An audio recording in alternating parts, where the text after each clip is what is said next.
Hmm. Did y'all hear that? Mm-hmm. Yeah.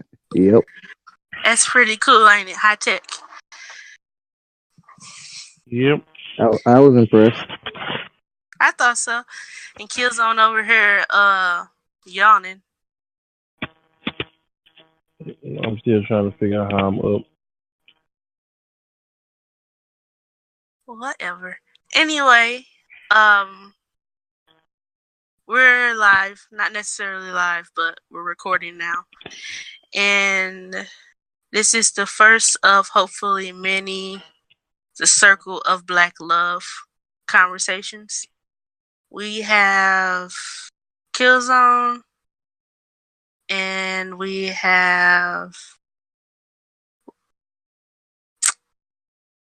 I don't know what you want to go by. I just used that as the sign in. You could just use my name. Okay, and we have Jashawn here. Anyway, Yo. for some reason, I'm leading this conversation because this is my podcast.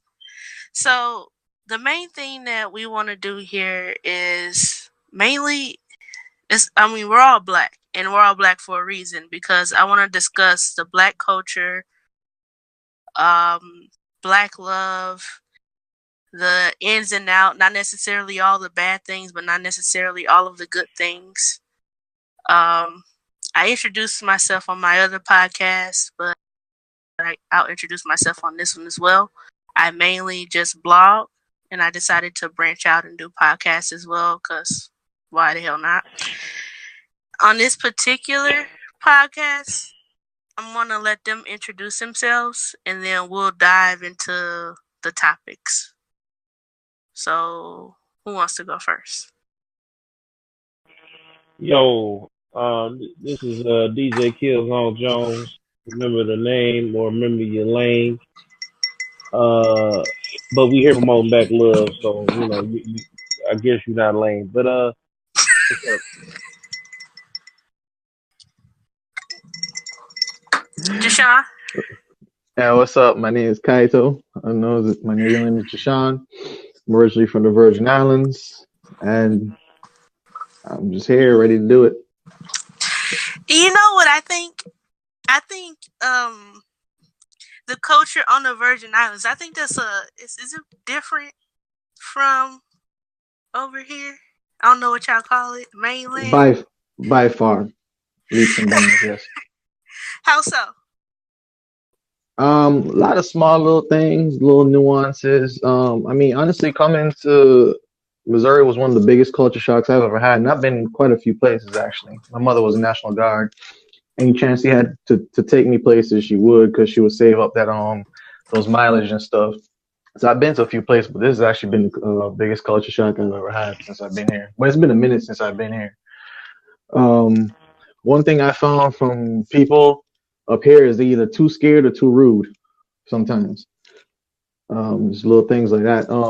One thing I found that was really, really weird was, like, if I'm coming around the corner and I almost bump into somebody, like, they'll apologize. We never even touched anybody. They'll apologize.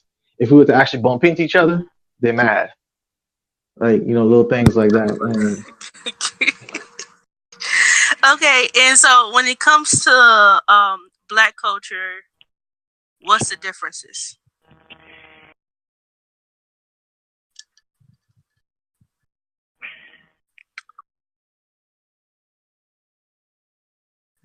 Did you hear him?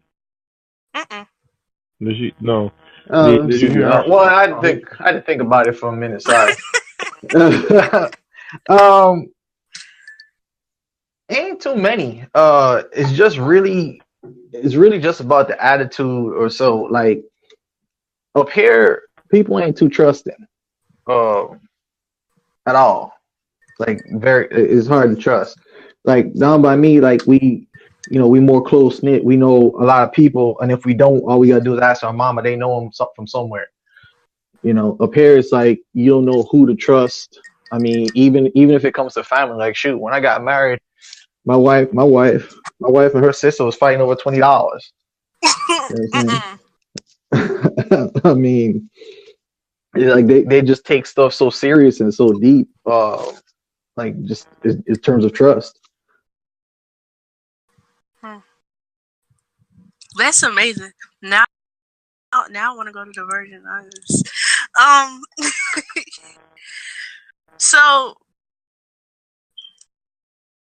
that just amazed me right there. It just amazed me, the difference in that, and it also shows you how far we've come, because things used to be like small neighborhoods where everybody knew everybody, and mostly everyone could trust. It's kind of dangerous too. It's kind of dangerous too because like people aren't really forgiving and like they jump to conclusions. Like for example, if me, like let's say if me and you were to say, hey, let's meet up somewhere, right?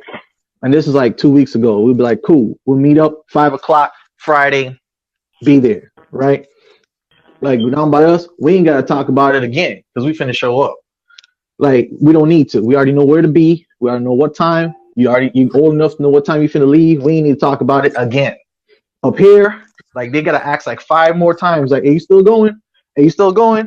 Are you still going? And then I have to, like, if I'm going to somebody's house, like I have to tell them when I'm leaving, how close I'm at, and when I'm close. It's like that's down by that us, word thing. Down by us, we just kind of pop up. We pop the fuck up whenever. Like you pop up, we say, hey, somebody put on some food, and we just talk. It's like you always welcome. Up here, you kind of have to renew your welcome ship. Renew your welcome ship. That is a good way to describe it. Okay, so the first thing that I wanted to dive into was the ride or die mentality, the ride or die power couples.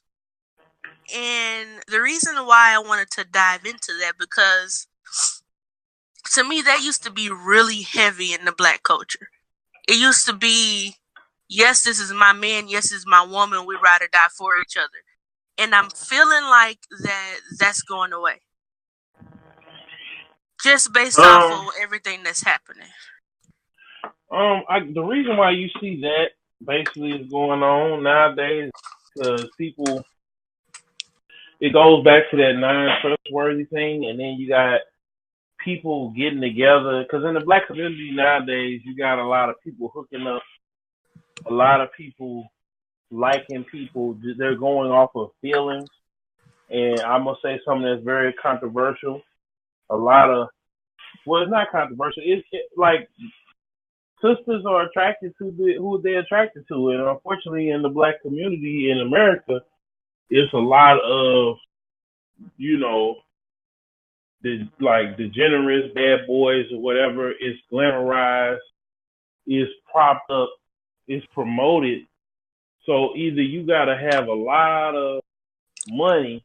Can we curse? Oh yeah, go ahead. So you gotta have a lot of fucking money, or you gotta have a lot of fucking straights.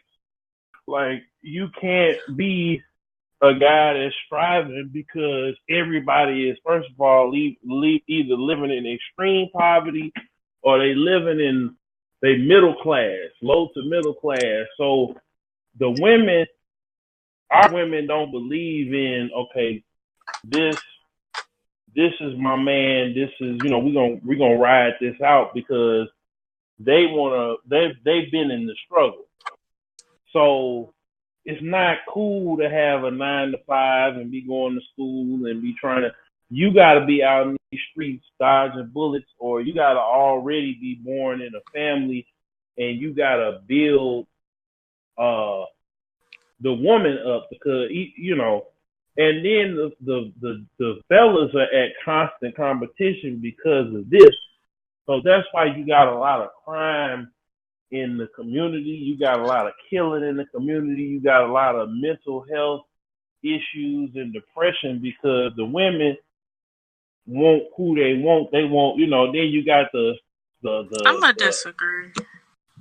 Well, I'm just telling you from a male's perspective, because it's not necessarily from the female perspective, because like it's a saying that goes around: women date or smash who they want, men smash who they can. And so it's basically a power struggle here in America, whereas different places where, and other parts of the world too. I don't know about the Virgin Islands, but I know in Africa right now it's the same thing, and they're even in a lot of places in Africa, it's the same. It's the same or even worse than it is here in America. So you don't have those power couples all the time like you used to, because back in the day you had the civil rights movement. You had it was basically expected of you to get educated, for you and your spouse to be educated, for y'all to have jobs, for y'all to maybe start a business. It was expected, and the whole community was coming together to do those things.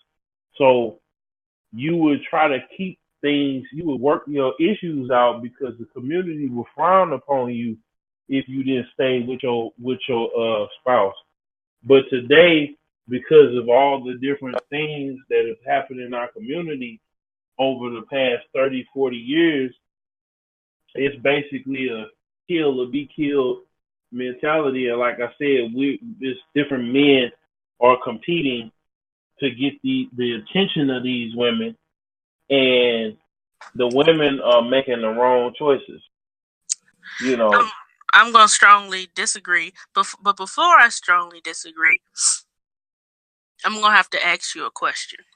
Mm-hmm. Are you using your headphones right now? Yes. Your headphones are making noise, like buzzy noise. Oh, okay. I just switch back in a second, but go ahead. Okay. Into my strong disagreement. I don't think it's necessarily women, and I don't think it's necessarily men. I think it's both. To put the blame on women is to say that women aren't loyal, only to be dropped when a man has reached a certain amount of status.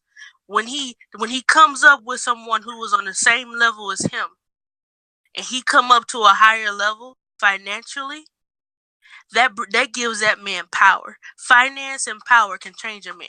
It can make him feel like, I wanted you because I could get you then, but also I can get higher class women. I could get women that I couldn't get before I got you. Now I can upgrade. It ain't necessarily truly an upgrade always, but it is moving to someone different.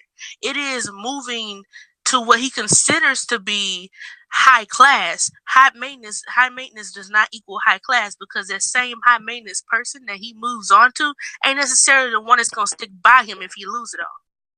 Exactly. Well, I was not saying, I'm not trying to let me say this.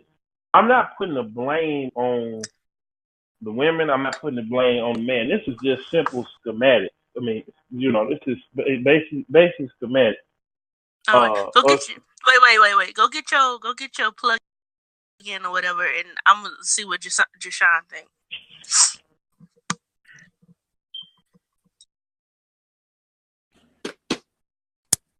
Jashawn. Yeah, I'm here. Okay. What are your thoughts? I think going forward, we need to just pretty much agree that if we're going to talk about issues, there's multiple reasons why things are happening, on multiple like different things. So I'm listening to both of y'all, and quite frankly, both of y'all can still be right, because there's still different people with different attitudes in different areas with different set of problems. Quite frankly, I think LoOpy is right. I mean, power changes people anyways, men and women. And nowadays women, they've been tearing it up. They've been fighting for some time, and now they're in a position where men used to be at. Not all of them, but some of them are there, and now they're feeling the same effects that men are feeling. I'm definitely with you on what you said, but at the same time, Killzone, I think you're right too. Basically, what I gathered from what he said is pretty much women got impatient.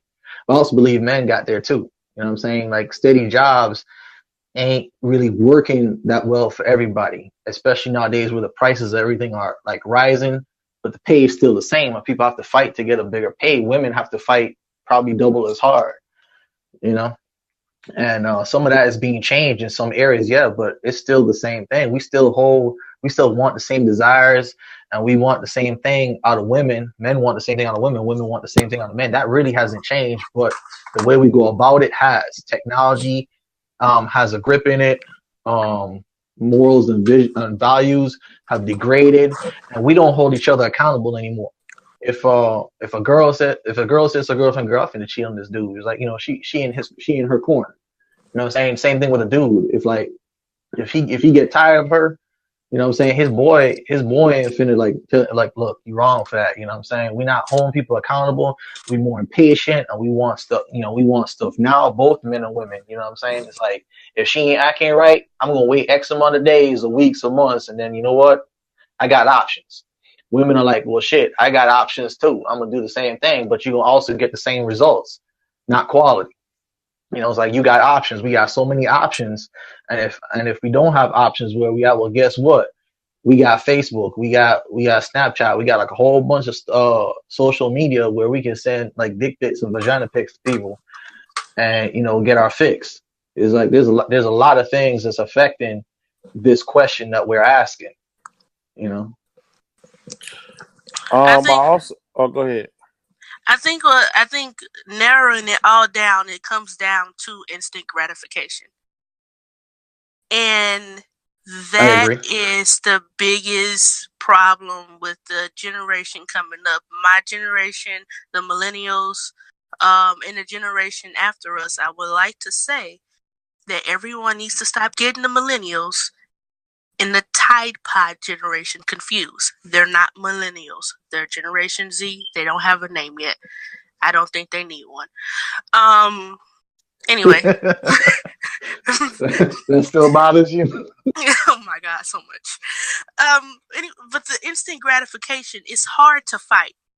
And it's hard for me to fight personally because I am the most impatient person I know. Why am I impatient? Because generally, I've gotten to the point with myself where I will self-analyze for however long it takes me, and then I know what the fuck I want. The problem comes in when I have to wait for someone else to know what the fuck they want. Like, when it comes to eating, I never know what I want to eat. Yeah, I'm a female and I don't know what I want to eat. Suck it. But when it comes down to the important stuff, I got it down packed because all I need to do is think. Once I think, I got it.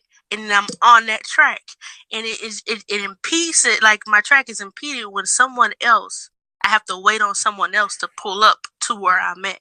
And then I feel like, why should I have to wait for that person to be where I'm at mentally? Why should I have to wait for that person to be on my page? Why should I have to do... Mm-hmm. All bred out of impatience. The bottom line, the bottom issue is the impatience. I know what I want, so everyone else needs to know what they want, and they need to get on my train of thought. And that's not realistic at all. I'm gonna say that also. Can you hear me? Yeah. Okay. Yeah, much better actually. Okay, so I'm gonna say this too. Like, the other part to this thing too is we don't analyze like ourselves to where like we have to be real with ourselves. A lot of men and women go off of visuals, and we tend to we in our society we want to get the baddest female. Women want to get the handsomest, sexiest man, and they will abandon things that they know. Okay, they know their mate is into video games or sports, and they're not into those things. So they'll throw temper tantrums if the focus or the attention is not on them. They feel like they're being ignored, and then that also, they'll be like, okay, well, he ignoring me, so I'm gonna get on Snapchat and I'm gonna toot it up and I'm gonna do all this extra stuff until he get through doing what he doing, and then eventually, like you said, the cheating start and the creeping start and the campaigning starts for the replacement. Or a guy, okay, this girl, she don't never cook, or she doesn't look. She always looking like we in the house going wherever. She always looking like she don't put no effort into looking nice for me, and I'm getting up. I'm taking 3-4 showers a day, 2-3 colognes, 2 different sticks of deodorant, 2 different lotions. That is hella extra. You know what I'm saying? So I got extra. the Versace, Gucci Louis. I got the Gucci flip flops. 3 showers a day. And yeah, I got the Gucci flip flops and the Ferragamo sweatpants and the Hermes. Wait. Whatever grown ass man is doing all that is doing way too much. Okay. Okay. Well, I'm just saying the effort, and then it's like, okay, but I get on Instagram and I see this girl, she's always changing her outfit, she's changing her hair, she's doing this and this, and then my girl, all she want to wear is sweatpants and what you call it. Now I'm gonna say me, I'm a sweatpants and like t-shirt type of guy, but sometimes I like, getting snazzy, and I like my woman to get snazzy or whatever and spicy or whatever. But like you said, it goes back to that instant gratification. So instead of that person valuing, they value the looks, or they value having the most attention spent on them at any point in time. And so what you got is a lot of people, they want to get with somebody that makes them feel good about themselves because they look good or they look better than what they perceive that they should have. So they compromise and they sacrifice a lot of the things that they should have in their mate for this instant gratification, because they're worried about, one, they got low self-esteem, and 2, they worried about what other people gonna say about they man or they woman. My bad for being so long-winded. I think there are a little bit more factors to that. More than another factor is communication. Sometimes they feel like, you know what, I shouldn't have to communicate. They should just know that they should be doing. No, because I feel like, first of all, as a dude, if you planning for me to go somewhere where you feel that I should dress a certain way, let me know. I will coordinate with you to dress how I'm supposed to be dressing. I will make sure that I'm looking how I should be looking. Like, if I'm coming over your house and we hanging out, watching movies, playing video games, pshaw, I'm wearing what I'm wearing. But if you want to go out and do something, then I got you. So it's communication. Your partner doesn't do something sexually that you want. Your partner's not doing something sexually wrong. What do? You stop, you pause, you communicate, you ask, hey, because you shouldn't be embarrassed with anybody that you stick your tongue down your throat with. You know what I'm saying? So you stop and you communicate. Or other places. Exactly. It shouldn't be embarrassment. Need to jump out the window at that point. Like, look here. Mm-hmm. Yes. I'm just saying. I mean, what's stopping any woman or man is saying, "Did you like the way I did that? Did you not like what I saw that you? I felt like you didn't like that. I felt like something was wrong." The answer. Let me stop you there respectfully, because what you say, I completely agree with, but you're making it sound a little too easy. And I know a lot of people have this problem just in general. It used to be women, but now it's just men too. The ability to be crushed. You have to understand that if we're talking about ride or die, I'm assuming that we're talking about a committed relationship. In a committed relationship, there's a power exchange, and those people are called your significant others for significant reasons, and they become the center of your world, or damn near close, at least it's supposed to. What that means is they now have the power to crush you with a look or one simple phrase. Things that you wouldn't give a fuck. I can say like a whole bunch of insults to you. You know what I'm saying, yourself, but you'd be like, who the fuck is you? You know what I'm saying? Like it doesn't hurt you as much. But that particular person, it does. it gets to that point. Over time, bonds are closer, and that person is the one person you don't want to be rejected by. So for women, it's hard, and it's getting that way for men too. You know what I'm saying? Because when you ask the question, what's wrong with with asking this, for some people, it's very hard for them because the answer is scary. There's a possibility of getting a no. There's a possibility of getting like, no, I ain't feeling that, and they shouldn't be afraid of that. You know what I'm saying? They should not. But should is a key word, and like it That's is. So a lot of people are so scared that they don't go through with it. They're supposed to. There's no detour. Don't get me wrong. They're supposed to. You're 100% right. Like we need that communication. It's the key. You need to put on your big points and get it. Yes, but it's not that easy. Some people are deathly afraid of it. Hell, my 4-year-old daughter afraid that we video chat and she has like stuff in her eye. You know what I'm saying? She told her mother like, no, daddy can't see me like this. It's like people don't understand that this is the one person. They're significant because they're the person that's supposed to see you like that. They're supposed to see you like that, not judge or make you feel some kind of way. And they're still human. They don't quite understand the gravity of that. So that question the answer to that question is very scary. That's true, but it's like at the same time, I've learned that when you're with the right person, they're not going to get afraid about you being honest. In fact, they're going to wonder why you're not being honest in the first place, in that lieu of that fear of being honest. Because I think we do have that. What you just said. That happens all the time. But see, that kind of stuff is in people's head. That's called insecurity. That's not true. Like if I'm afraid that they say no, or I'm afraid like they're not necessarily the type of person, but that's not what's going on in their head. They're just scared. They have no reason to be scared, but that's not how emotions work. Emotions don't follow the rules of logic. They don't give no fucks.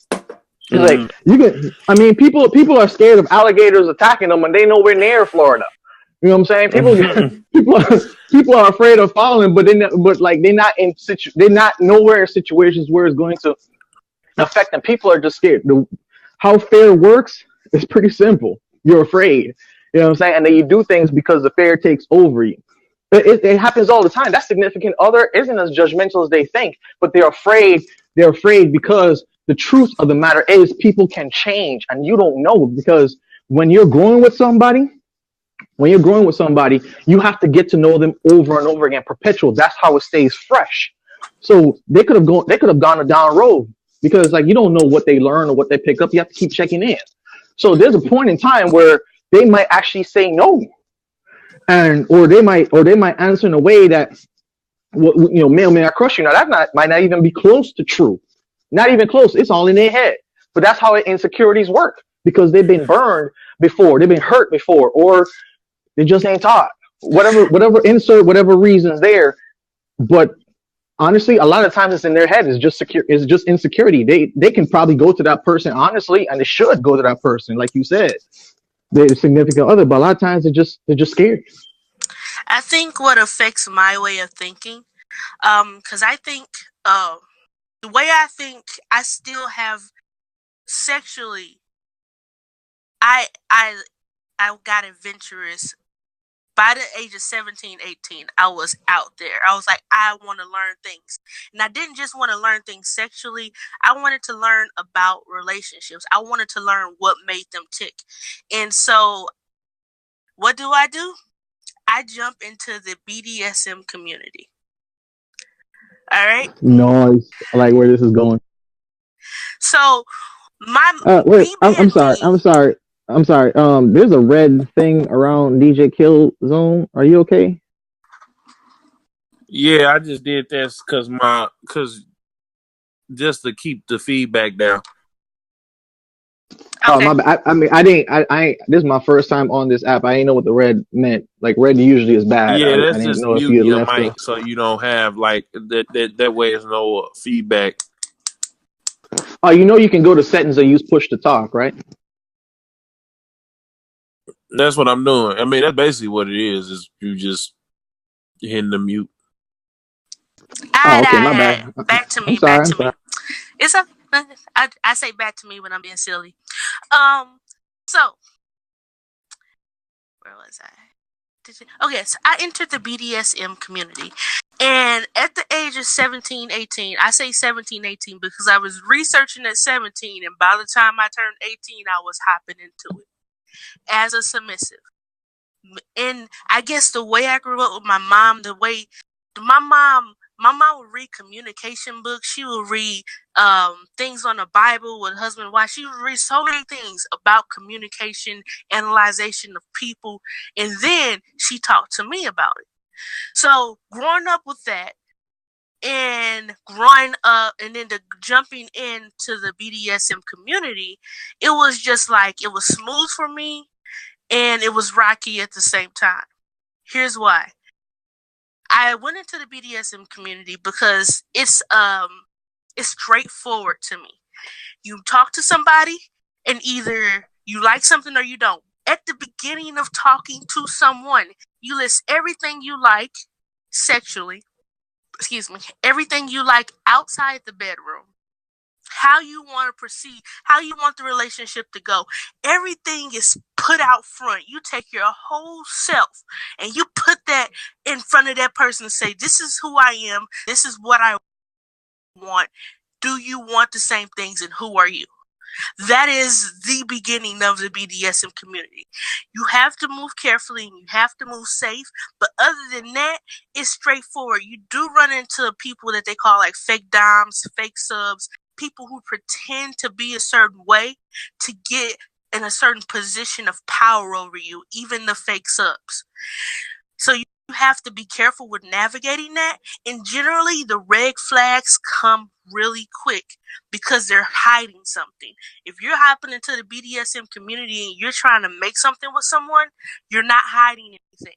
You're telling them this is what you're going to get. Because once you get down to the nitty gritty, you don't want to be accused of doing anything wrong. And there's a 24/7 lifestyle, which is what I was in. And then there's just the bedroom. The 24/7 lifestyle is what's important, because you're telling someone, this is how I live my life, and I'm the submissive. Tell me how you live your life, and I'll tell you if I'll give you the power to be my dom. That is the beauty of a BDSM relationship. And the terror of the BDS lifestyle and community, at least in St. Louis, I can't speak for anywhere else, it has deteriorated to open relationship bullshit, swinging, not to say swinging parties didn't happen, but it seemed like that's all it is. It's gotten to the point where if you're not poly, you're looked down upon. If you're a woman that doesn't want to kiss another woman, why am I talking to you? If I can't share you and you share me with another person sexually, why am I talking to you? And to me, being that intimate with a person, why would you want to share that? I'm supposed to be yours. You're supposed to at least want to possess me a little bit. And I'm not going to give you the power to tell some other man he can come have sex with me. I don't know. So I didn't completely close myself out from the BDSM community. I'm not trashing the BDSM community. I'm just saying, based on the St. Louis environment, I don't want much of any part of it. Do I take some of those characteristics with me when I go? When I go out into what they call the vanilla world? Yeah, I do. Am I naturally submissive? Yeah, I am. Do I fight it? Yeah, I do. And it's a hard thing to fight. It's a hard thing to fight to give someone, because when you're trained from the age of 18, you're trained, and yes, they train you. You are trained to please men, and not just any man. You're a dom. You are trained to want to give him what he wants. But if you have a good dom, he's also knows that he has to have the mindset to give you what you need and want as well. And you're trained to trust a man to lead you.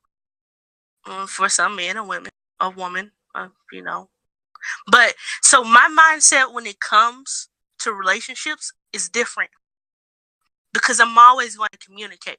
If I see something wrong, I'm always going to say something, especially sexually, because if I can improve, I'm there. I know that was I long-winded. I mean it's cool. I honestly don't see the difference.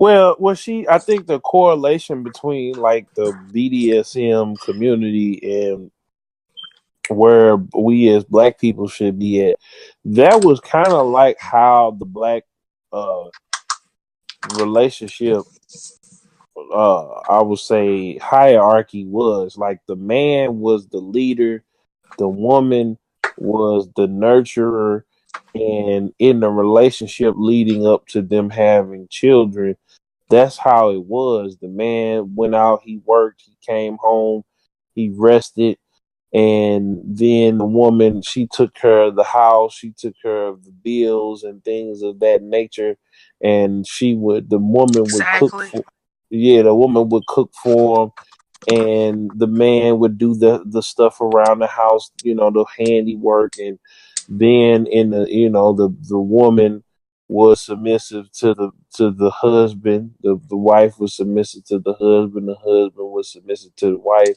And then the other factor was you had a lot more God in the household. So you had, God was more prevalent. So you would have these couples that will put God first in their lives, and then then after that they have children, and then it shifts a little bit, but the people who were ride or die, usually they would put, the husband would um put the wife first, and the wife in certain different things, whether it be like dinner or different things, or meals or whatever, the husband would always go first. And that's how relationships, if done right, what I'm saying, should be. And it don't have to be as strict as that, but that's basically how it is. And you don't see that now because you generally have people that are coming into relationships. You have men that have to repair, women's hurt and insecurities and past relationships. You have women that have to deal with Wait. men I'm that, gonna have to stop you a little bit. No man or woman should have to repair a wounded person. you're right. And here's because you need to fix yourself before you move on. I mean, when I say that I've dated guys, not necessarily have sex with a lot of guys, but I've dated a lot of guys, mainly white men. When I tell you I can move from guy to guy to guy and not hold anything that another guy did towards that guy, I can't. But I also ain't never told another man told a man I love him. I have not given him those words. So I can move from guy to guy to guy to guy because you have to you have to reserve part of yourself until that person proves that you can give it to them. And the problem with these women is they're giving their all to these men that haven't proven that they can handle, not just handle, but that they can be trusted with that part of them. You don't give any man a certain part of you until he proves that he can have it. And when you do, and you're not supposed to, chances are it was on accident because I done it. Well, yeah, but he ain't say it should happen. He just said it is happening. That's That's what I'm part of the, saying. Yeah, and that's part of the reason. But I that's mean what I'm saying. Yeah, but go that go right ahead. there, also works for women too. You're not supposed to give it to somebody you worry. That's what the dating process is for. You in an interview. You in an extended interview. That's what the dating process is for, to get to know that person, get those parts, do little scenarios, go different places, and see different circumstances in which they acted out, like they be themselves. Like, because when you put somebody in a different situation, you see a difference. You may see a different side of them. Like, it's one thing if you take them to dinner. It's another thing if you take them skydiving. It's another thing if you take them, to a different place. But that also works for men and women. But he wasn't really saying that this is good or bad. He was just saying this is one of the reasons to what's going on. Because even though we can agree or disagree on it, but he was just simply speaking to the fact that it's happening. And Exactly. I was speaking to the fact that women shouldn't let it happen. That's something that's broken in them, to which they should not involve themselves with another person until they fix it with them and God. That's between them and God. And if they don't believe in God, sorry, that's going to be a little bit harder. That's between you and you. And that's a scary place. And that's basically where it's at. And I feel like it doesn't like he was saying. I wasn't trying to make. I'm not going none home on the women, because the men have a greater part on this too. It goes both ways. It's not a men exclusive thing or woman exclusive thing. It's just we have a lot of bad decision making on both sides. You got men out here that don't want to use protection. You have women out here that are allowing. Like, I've had women have to ask me literally to take the condom off. Like, okay, I'm on the pill. I'm on the shot. Oh, shit. I'm on this, and this. So please take the condom off. You can trust me. Blah blah blah blah blah blah blah. Like, that's the thing. And so you got that going on, and you got a lot of STDs going on. You got a lot of baby mama drama, baby daddy drama. So you got a lot of these things that are occurring, and they don't have no signs of slowing down. And I think the only way really that now we can like forcefully curb people into actually finding a true helpmate is we need to, I would say, take away child support, and also make people, if they start having children out of wedlock, force them to have shotgun marriages. And then you will start seeing people having a little bit more discernment, because they know that A, women ain't gonna be able to just get child support and the state is gonna be able to take care of them. And B, men know I have to marry this woman at least by law. You may not be marrying them in front of God, but by law you have to be common law married, or you automatically become common law married, and you don't get you get benefits, but you don't get as much as if you would if you was doing it by yourself. And I think that needs to be enforced in the Black community, because we need more self-control. And then people will start seeing, okay, well, maybe Johnny was a good man, or maybe Susie was a good woman, but they don't know that, because it's cool to be young and experiment and not experiment, but to be young and to have different experiences. But when you're not being careful, when you got you live in an era where it's all type of contraceptives. And when I go in the store, I see more people buying Pampers and getting medicine than I see them getting condoms, and as I see them getting spermicide and things of that nature. So just like I said, to bring it back to the original topic, we as Black people got to have more self-control more than ever, because the schools in our neighborhoods aren't being taken care of. We're not voting. We're not getting the right people that are in office. So it's basically, we got a lot of stuff going on that's attributing to these factors. We have criminals that are running amok, and nobody's reporting them to the authorities. And then when we get back to the family aspect, it's in shambles, it's in ruins, because nobody is stepping up to the plate and holding each other accountable. Like the brother said earlier, and there's no laws in place that are going to keep that in check until we change our community and we change our standards in society. I mean, we got no, you good. Like, everything that we've talked about so far pretty much holds weight over the course of things. It's really that trust, like you said, that accountability. I think we've all said something to that effect. But those rules have always been in place. But the thing about rules is rules, morals, integrity, they're only as strong as the person enforcing them. And the thing is, in order to enforce something that you believe in, you have to use faith as well. Like, you have to be able to uphold it even when it doesn't benefit yourself. You know what I'm saying? Because it benefits the collective. And that's also a sacrifice too, which is part of love. We've forgotten how to love.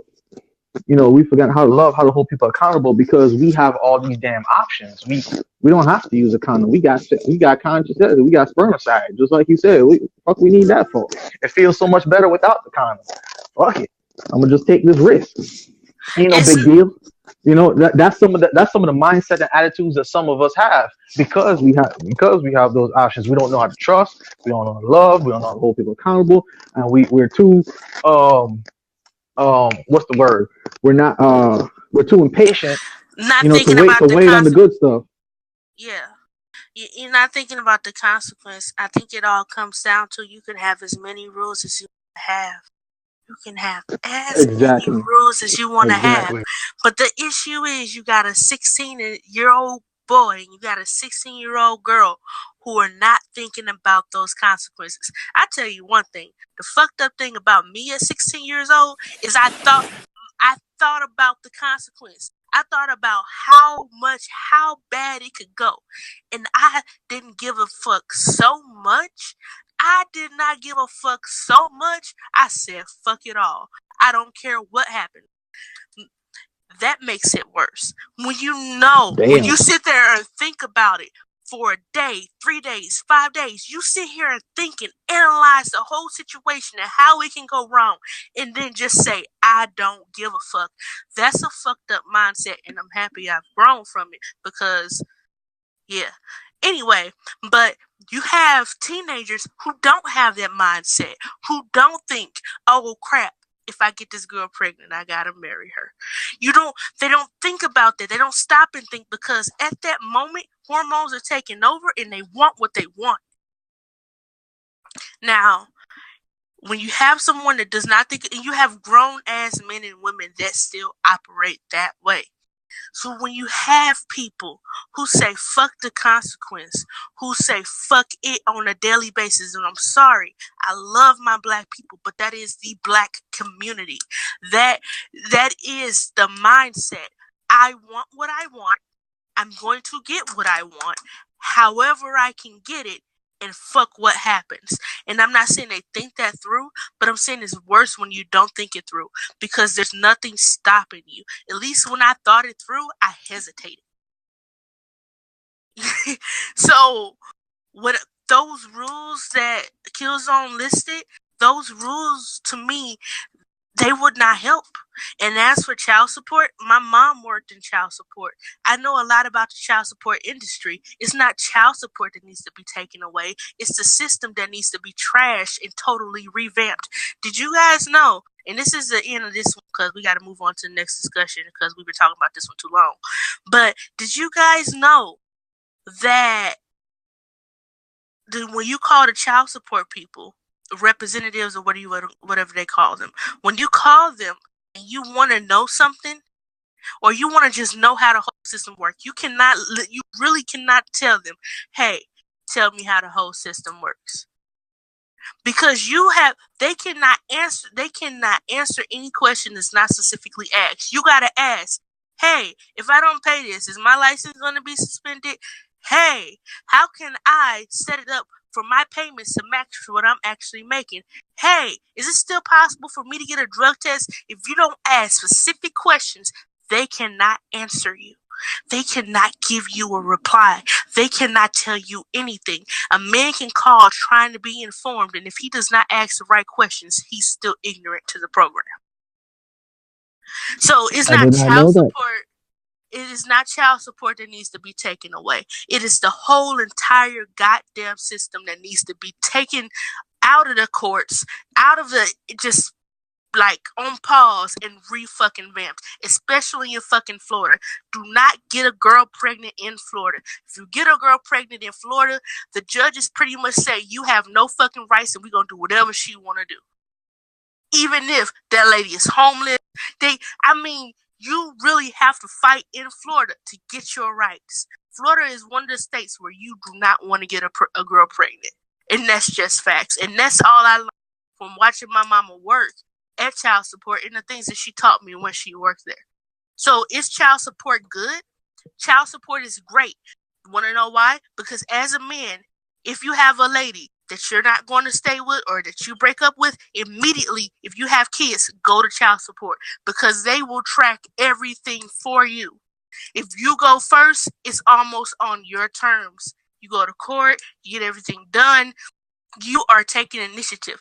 Child support is the best thing for men to go to because if you don't, if she's mad at you, she can go to child support and say, he has not ever done anything for this child. We ain't married. He's a deadbeat dad. And they can start charging you from the time the child was born. Especially if you don't show up in court. It is I knew that part. I did not know about the guy going to child support thing. That's new to me.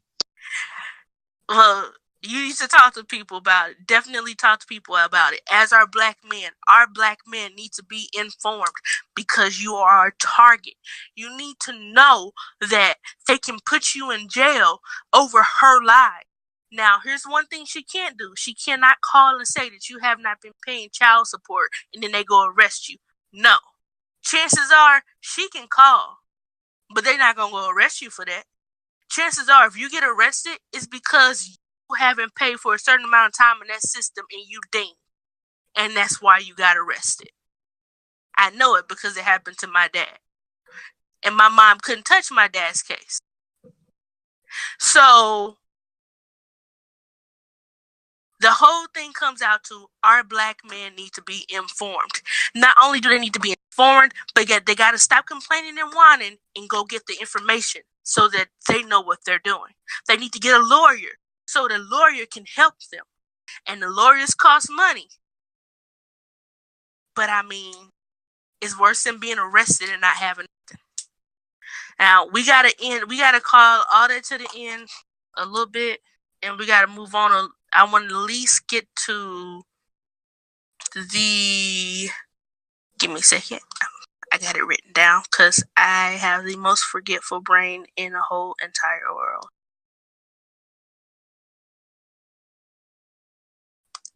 All right, scrolling. I want to at least get to... I feel like we can miss confidence and cockiness in the generation of sex together. What y'all think? Yeah, there? Where you trying to go on topic wise? Topic wise, I really want to go the confident and cockiness. I don't think it'll last long, but we got Killzone over there, and it could in the direction that I'm trying to go. So real quick, what is when it comes to confidence and cockiness? I was telling Valley Arthur this on my last podcast. I was telling her how black men have a certain prowess about them. And I've always appreciated that prowess. I just have not in general got a lot of attention from black men. That's just fact. So I've always appreciated the prowess. I love the prowess. I think it's great. And it's generally just the way black men carry themselves. And the prowess can be good or bad. I enjoy the good prowess. So I wanted to go into the confidence and cockiness of not necessarily black men, but black people in overall, because we have a certain something about us, the way we walk, talk, act, that just radiates a certain confidence. Man, we'll move on. Killzone. Where's he at?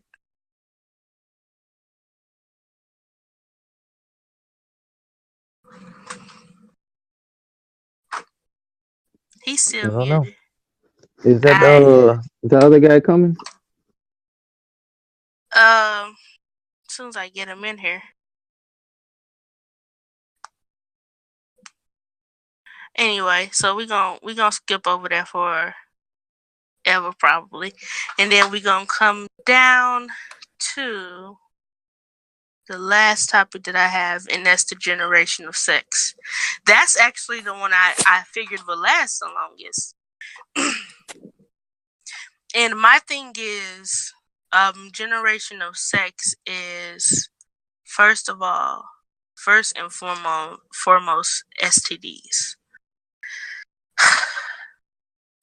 Just because somebody look pretty don't mean that they insides are pretty. Mm-hmm. Just because That's a something very feels sad, good. very, very sad rule. What'd you say? That's a very, very sad rule. That is not how it should work. It's not. It is. It's not just ST. Like, this is a generation where they just say, "What is sex? Sex is nothing. Sex is. It's just something that we enjoy, and I should be able to do it how I want to do it." But the thing is, I feel like every person that you have sex to, you give something to. I feel like that's it's an intimate bond. I mean, even in the Bible, sex is when you're married. Like, they can have as many ceremonies as they want to, but sex equals marriage. And I don't understand the mentality that you can just throw that away, that it's not anything to give. I have to disagree on that one. Go ahead.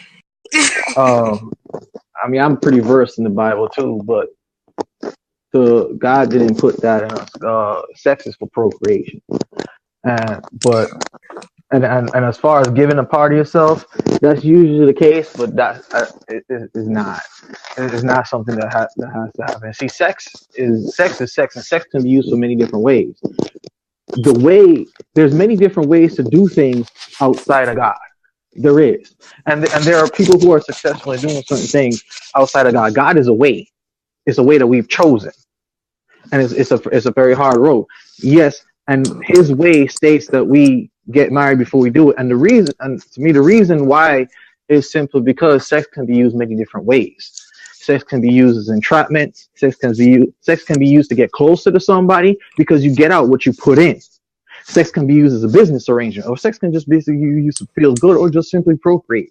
Whatever you put in there is whatever you get out. Like that's what you reap, what you sow. So for some people, a lot of people, majority wise, yes, you do give a little piece of yourself. You know what I'm saying? That is true. But there's some people where that's not really the case. It's like you can use sex, and the thing is, when we're growing up, we don't know all the different ways you can use it. That's something that you have to learn by experience. Like, you hear stories upon stories about how good sex can be or how bad it can be. Like, you can hear this, but until you try it for yourself and you start experimenting and you start researching, like what you did at 17, 18, you know what I'm saying? Then that's when you start knowing stuff, and then you realize the different sides and the different sides of things and different ways that you can use it or enjoy it. You know what I'm saying? There's a wide range of it, and like, it's very, very broad. And for somebody to just come in there with knowing nothing, you can really misuse it. So when you use it in the confines of your marriage and just one person, you get to with somebody that you trust, somebody that's supposed to be ride or die for you, which are our first topic and stuff like that. It works. It works when you enforce those rules, that bond and stuff. It works a lot because you get to explore, you get to be a ride or die, you get to be a freak, you get to do this with the one person that you in the world is supposed to trust. And as long as they give their 100%, you give your 100%. Y'all work as a team. He ride or die, she ride or die. You can explore all those facets of love and sex and this and that, but that doesn't have to be the case. Welcome, sir. Yeah, welcome. If he gets on the voice part, we gotta get him off mute. Hello. Yeah, I thought I heard him. Oh yeah, I did hear him. Are. Hey y'all, welcome Sumo. Say hi, Sumo Trey. I'm kind of behind my... Yo, Sumo, what's up? Weren't we supposed to have another girl here? We were supposed to have another female here, but she got sleepy because she's a day person. Mm-hmm. So it ended up being a day person if I didn't wake up in time. Man, Sumo, we ain't talk. Look, I'm mushing your head right now. So, like, here's the thing. I always find myself in situations where it's me and either one guy or multiple guys were we just jamming, not doing anything, just jamming. So no, she did not show up. She's going to show up for the next week. That's what she says. She could be sleeping next week as well. So whatever. I proceed to do what I'm going to do. No what? So if I was going to be on with 3 to 4 guys and tag, just like bring it on, let's get done. Because I'm pushing towards something better. I'm pushing towards building something. Anyway, going off what you said, Jashawn, he was saying how it doesn't have to be you giving yourself to another person sexually. God made sex to procreate. God did make sex to procreate, but like we gotta give birth, so he made it feel good. So there was an excuse for sex. Hell yeah. Give birth, so it gotta feel good. Yes, the fuck you do. Damn, god damn it. You having contractions over there? Now I ain't had no baby before. But I have watched the Cosby Show and I have seen what happened. You get all your baby knowledge from the Cosby Show. Is it the after school special episode? Don't judge me. I love the Cosby Show. Hey, don't hate on Dr. Huxtable now. Don't hate on Dr. Huxtable now. Not ever. That was a family who used the word whom. I still can't figure out when I'm supposed to use that word. I can't trust a black family on TV if they don't use the word nigga. It just don't feel right unless they really in the household being real about who they is.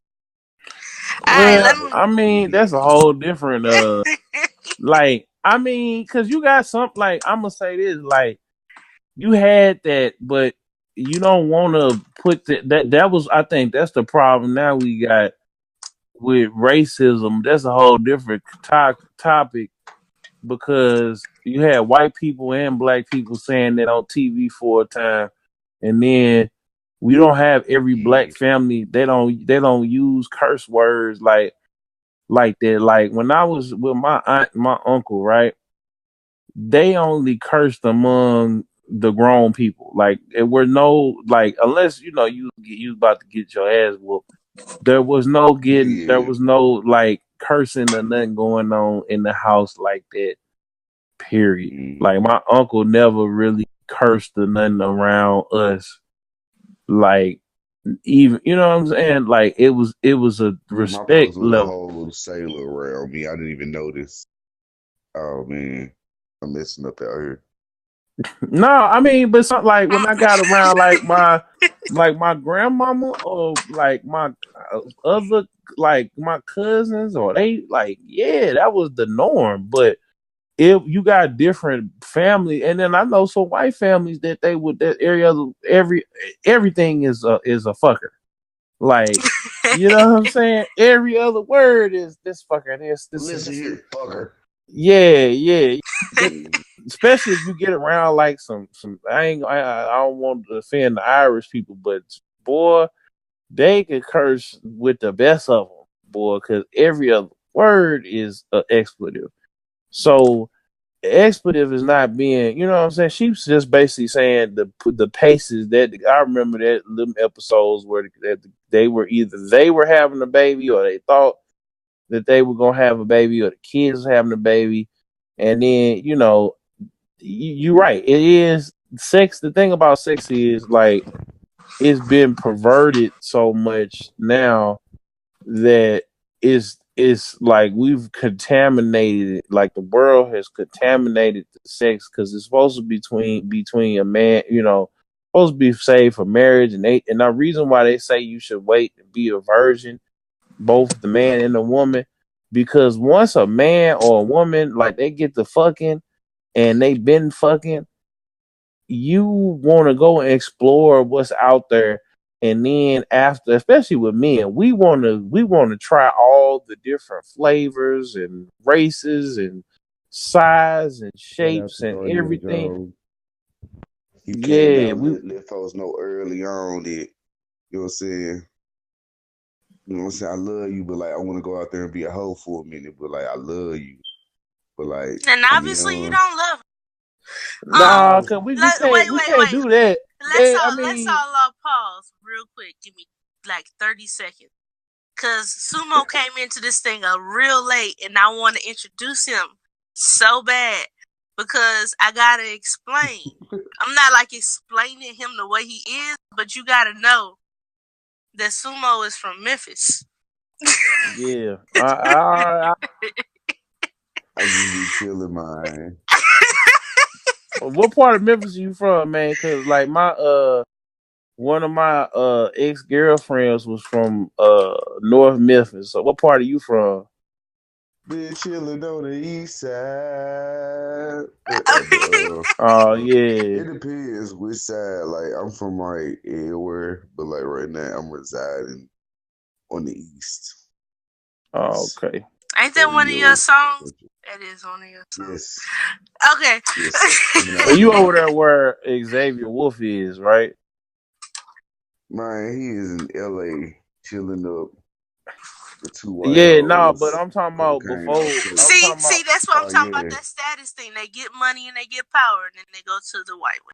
Well, because if you like, nah, but if Sumo get popping, he need to leave. Because every time somebody get popping in their city, I mean, even in St. Louis, they be wanting to kill him. See, You know, that would so make sense, but I'm in this weird position where like I'm in the streets doing music type shit, like where like you know what I'm saying, like I'm throwing events in my city to like try to build it up type shit. So it's like I've been like in that mindset of like growing Memphis rather than leaving Memphis like everybody else.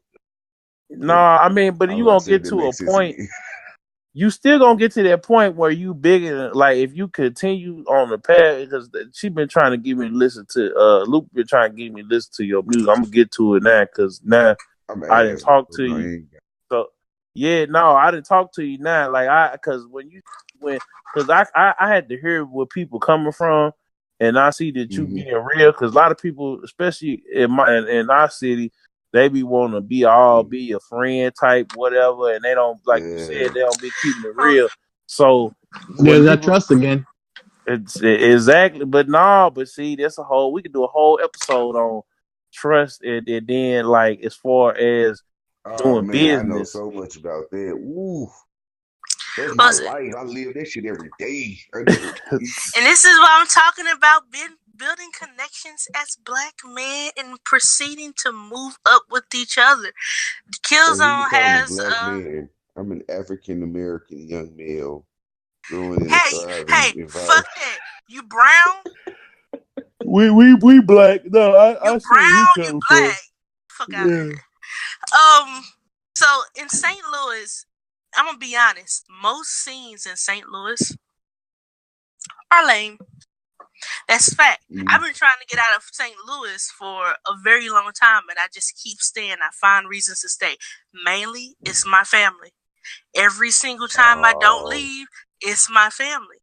And that's what holds me to it. I'm gonna move to a whole other city and not know nobody with no money, no job. What the hell am I thinking? Stay in St. Louis. that was me when I The was hell you younger, think I man. did? I feel that. Yeah, It be like that though. sometimes you can have a plan. You gotta have a that's another thing we gotta start doing. And I think that goes back into we was talking about ride or die, like the absence of people being in ride or die relationships, Sumo. Like we gotta start Mm, having plans as black people. We gotta start executing them yes. plans and start organizing and writing Ooh. it down and doing it like that, because then we won't have to pick up. I mean, certain like with You know how hold on how right right quick. you are, my guy. I was just I want to make sure I'm saying with K2's uh situation, he kind of had to come here because when you moving from a different where's here. country, well, he was from the Virgin Islands, so it's like when you come from a Okay. different country, you kind of have to kind of Not really. learn. Virgin Technically, I Islands came. is the United Te- States. Oh technically, there's yeah, two Virgin Islands. There's British Virgin Islands. I came from the United States Virgin Islands. I'm a citizen. yeah, but But, I'm saying technically, still, You a virgin. well, what I You did. lied. Let me break it down. I didn't. I can't. The reason I went to Florida. I moved from there to Orlando, Florida to do college. You know what I'm saying? That was in 2000. When you was in Florida too. Oh, Sumo, I'm gonna need you. I'm gonna need you to turn. No, he's trying to turn figure the out why they marijuana call off. it, and now No, why he they call high. it the virgin. That's what it is. Because in the West Indies, there's a lot of islands that's named after the virgins, that's why a lot of them starts with saint, like Saint Lucia, Saint Thomas, Saint Croix, stuff like that. That's why they're called. No, he said Saint Lucia. But yeah, I was in Florida in college. My sister was originally stationed here in the Air Force. So I came with her to live for rent free to finish college, and that's why I came here.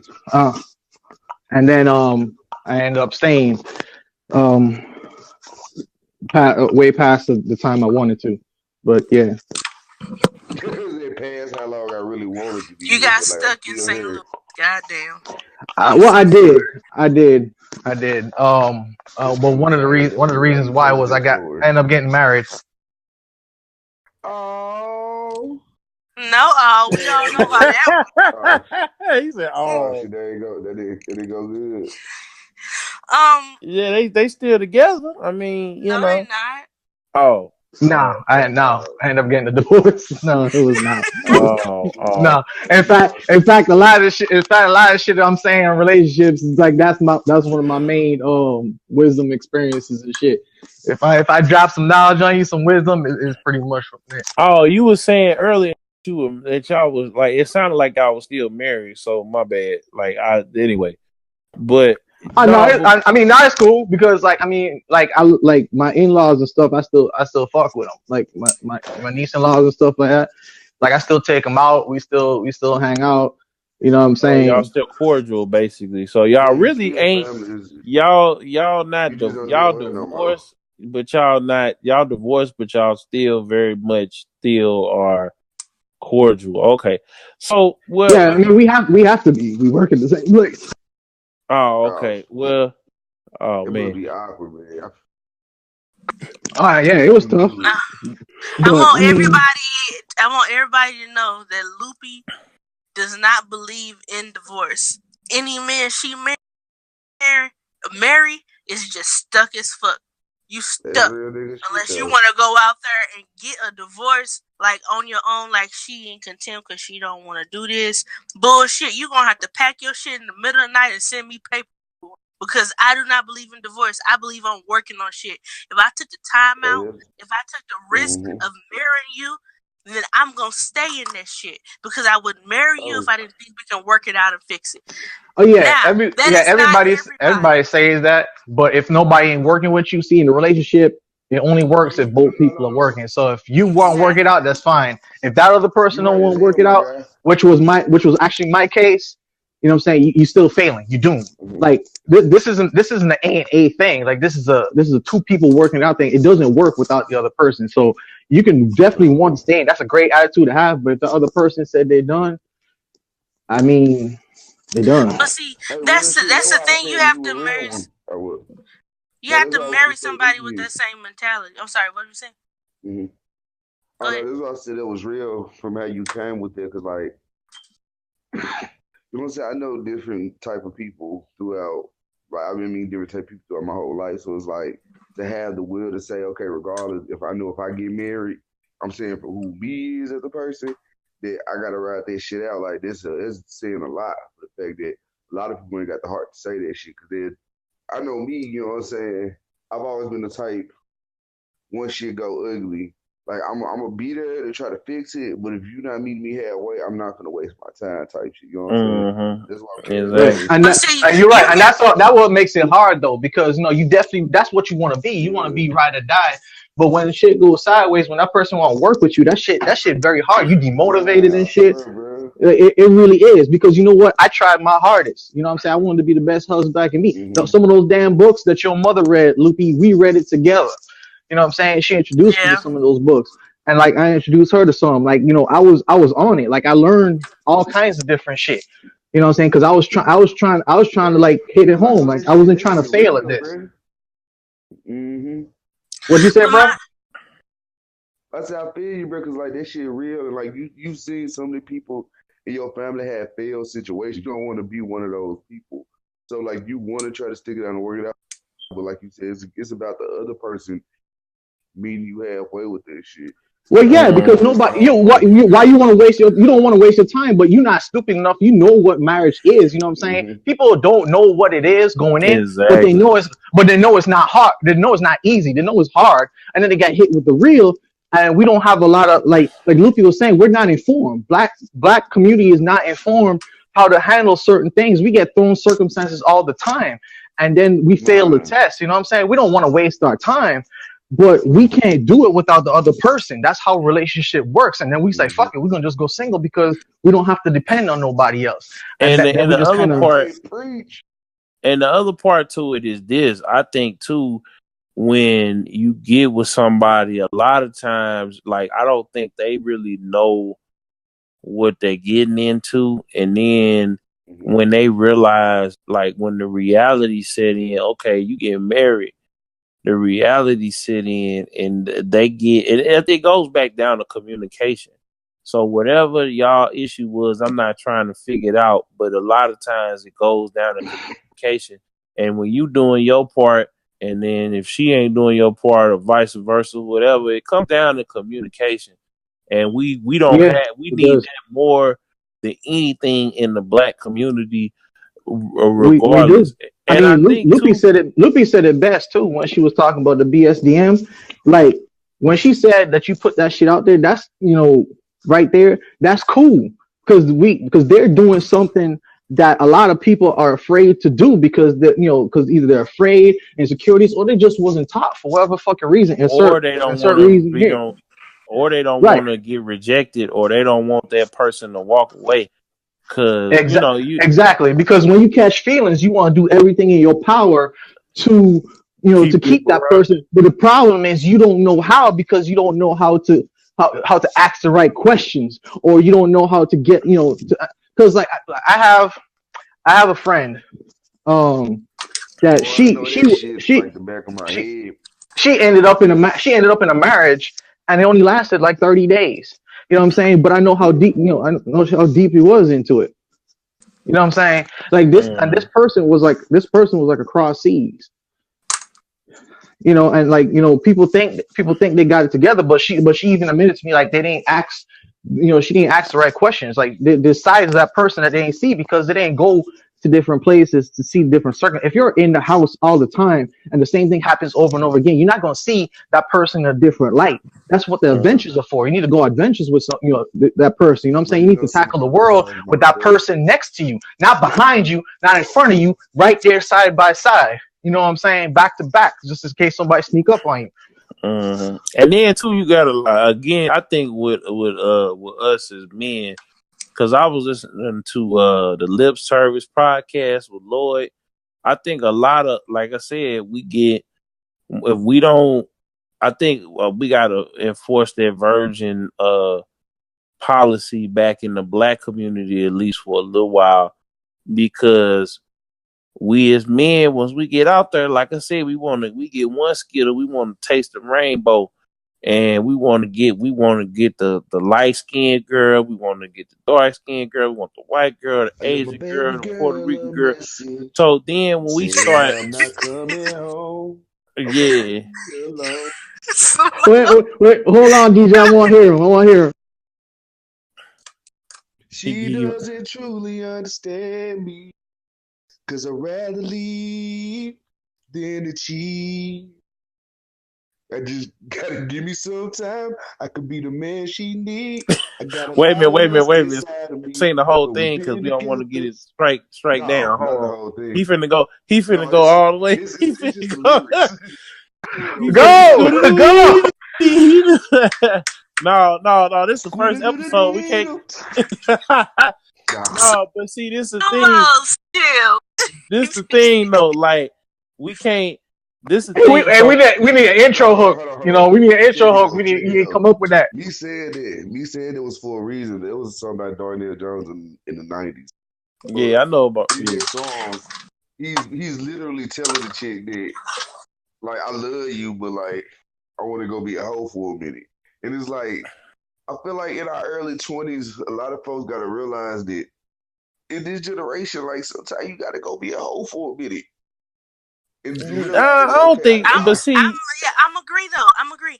Now, here's why I'm going to agree. Because in our generation, especially with social media, all these things, putting it in front of you, you feel like you're missing something. So if you marry a woman and you're a virgin or close to, then once you marry her, you're happy for a second till you look at everything else and you think, I'm missing something. You need to come to the realization that you're not missing something before you make that commitment, because you're going to fuck it up. And some women ain't like me. There's this girl, this woman that I work with, or just a woman that I know. Let's go with that. A woman that I know, who husband, they've been together 10 years. Mainly married, and her husband messed around with some chick, didn't really enjoy it, but she came to it. She was like, how the fuck you gonna do this? But you know what? She stayed. Do you know why the fuck she stayed? Because why would I throw 10 years away off of one chick that he ain't never gonna speak to again? But there are women who don't think like that. They would throw 10 years away over some chick he not gonna speak to again. So you can jeopardize everything you had up. They got kids, lots of kids. You have a whole bunch of kids here. You could jeopardize everything you have because you feel like you're missing something. You need to get that taste so you know you ain't missing shit when you find the one that's for you. Yeah, I have to disagree on that. Like, I feel you on that, but being a hoe isn't the only way to do that. So to speak. I ain't say be a hoe. I say taste. No, yeah, right. No, I feel like, you know, that whole phase. That's what I mean. I don't mean be like an actual official. I'm a hoe. Here's a hoe. I don't. I'm from Memphis, and saying hoe is in my category, so I automatically throw that. No. I got what you. No, I got what you're saying. I got what you're saying. Like, I just made it seem like it was deeper than that. No, it wasn't. It wasn't. No, I just don't feel that's the only way to do it, because it's really just a mentality to know what you're getting to. Because the reason I say that, because I realized that and I never did it. Like, I just did. It is a mentality. Because for me, I looked at people, I guess, in a different way. Like, my mentality was either going to be an example of what to do or what not to do. You know what I'm saying?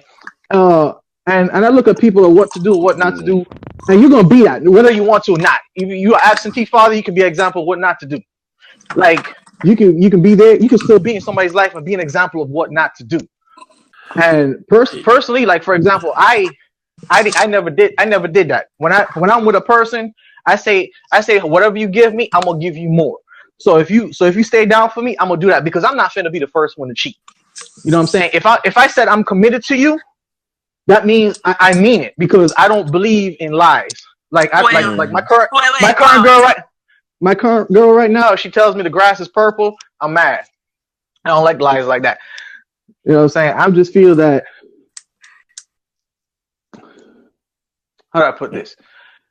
When you have somebody that's ride or die for you, or when you have somebody that's committed and hasn't done nothing wrong, I think we should reward people just as much as we condemn them for the bad things that they do.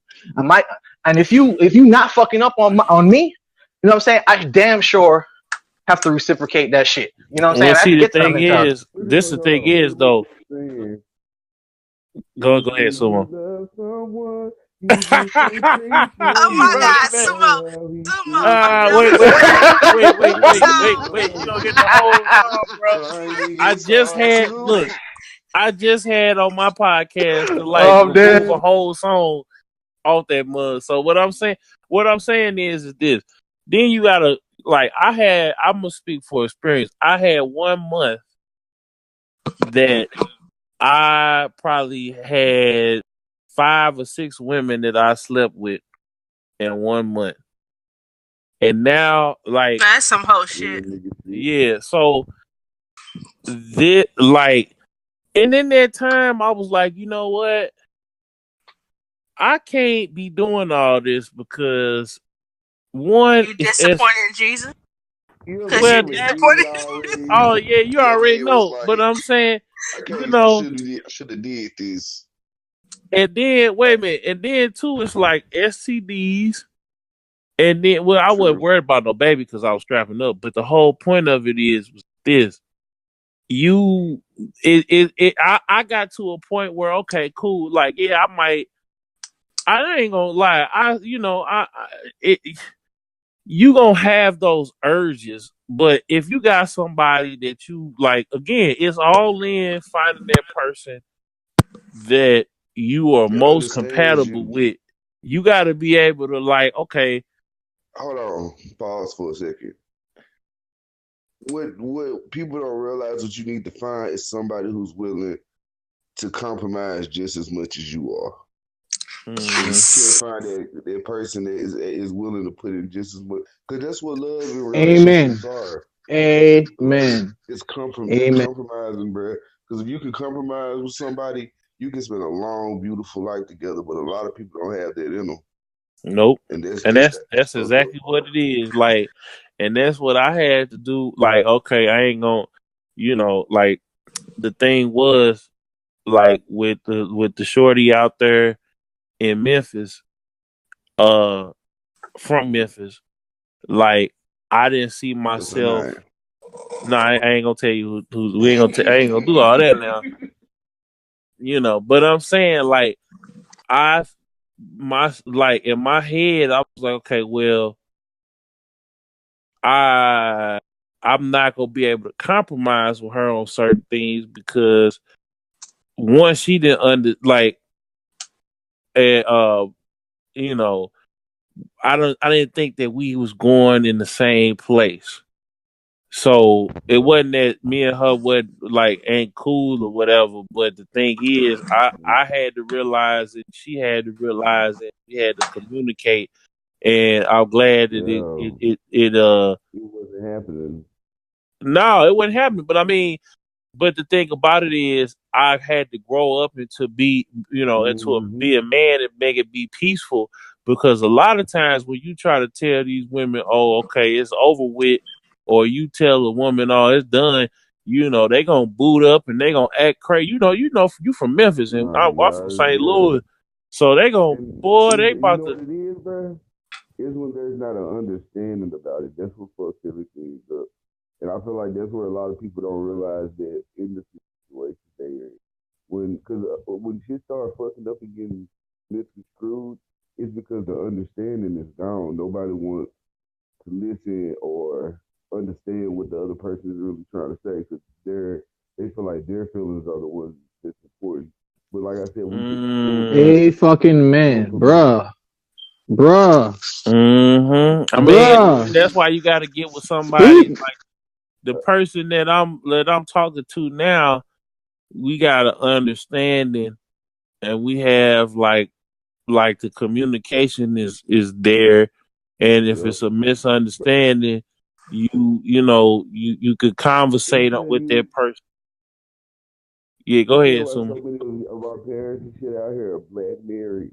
Is because when younger in life, they got a good ass understanding. Meaning that there was never any need for a marriage because like their understanding was so strong and it made their relationship last.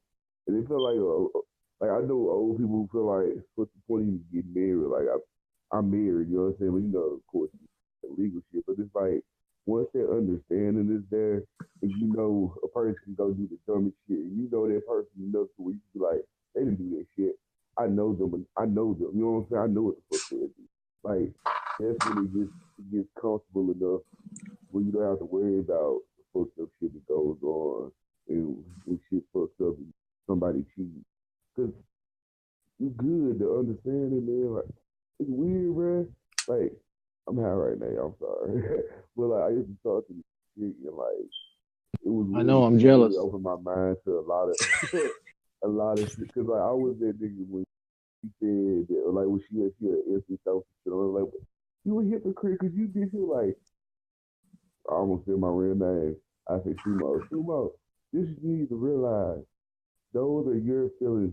When I used to say, it ain't that serious, bruh. I didn't realize how serious it was. But it was an aspect Mhm. of like, that's how you feel. You feel this not serious. What you don't understand is my feelings are fucked up about you. So it was about me being understanding enough to realize her feelings were hurt. So I had, you know what I'm saying? Like, it's like a mental game where it's like, okay, I keep her good. Is she gonna make sure I'm good? You know, it's like, Can I? bro.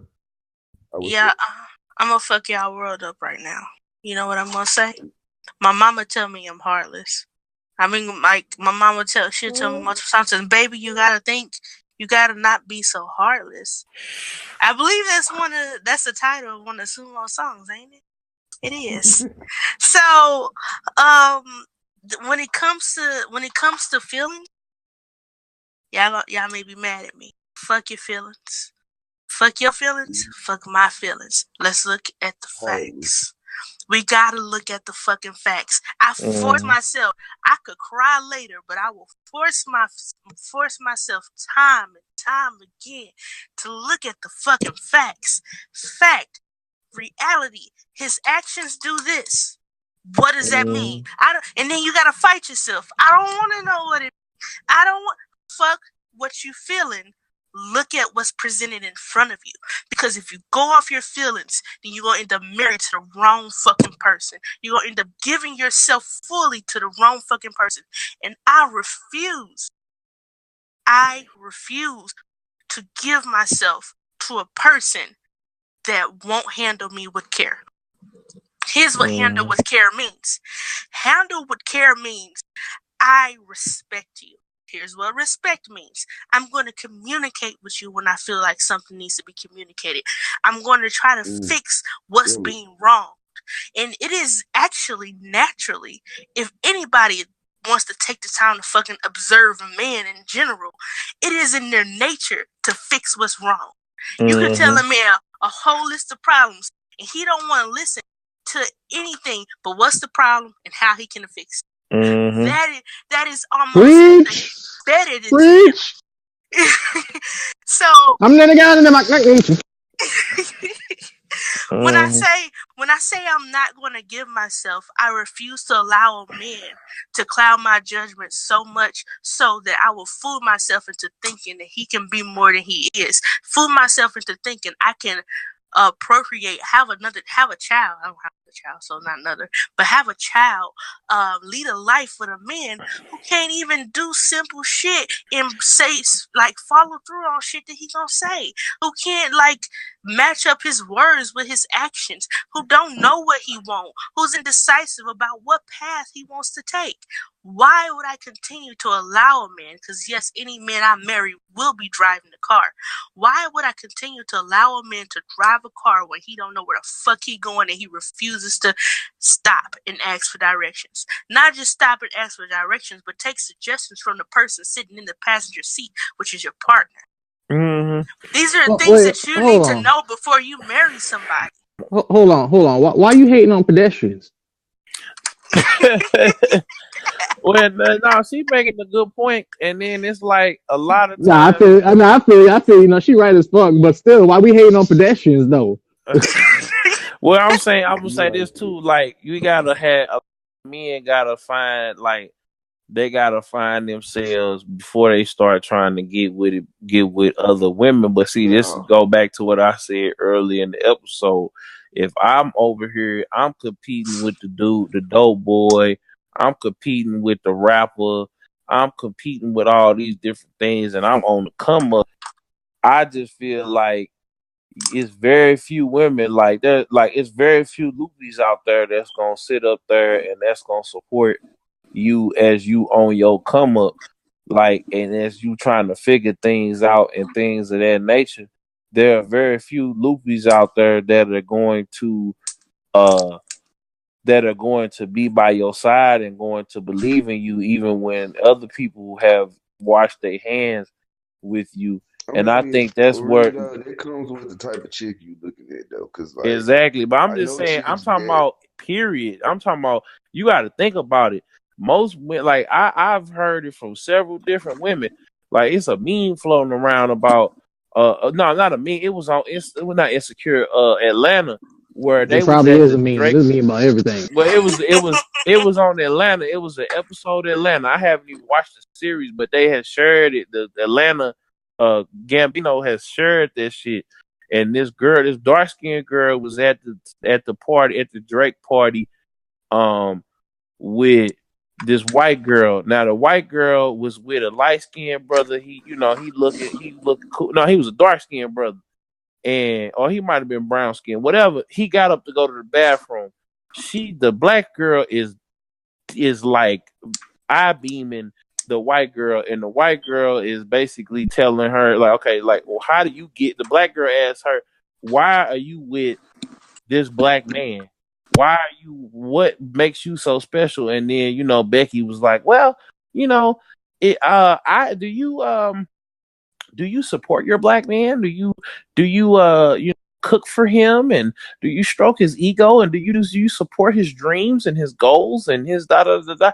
I don't see that happening in the black community, and men too. I don't think men, when women are like I don't think men, we tend to we don't want to teach these women things, because I feel like too sometimes you got to teach, and if they want to learn, go back to what Kato said earlier. It goes back to that too. So if I'm teaching my woman, okay, this is what you need to do in order for you to be successful. Like, you don't have a lot of women that are gonna support the man coming up, and you don't have a lot of men that want to teach these women if they renegading and doing crazy stuff. And that's what's being lost in the black community. You say that?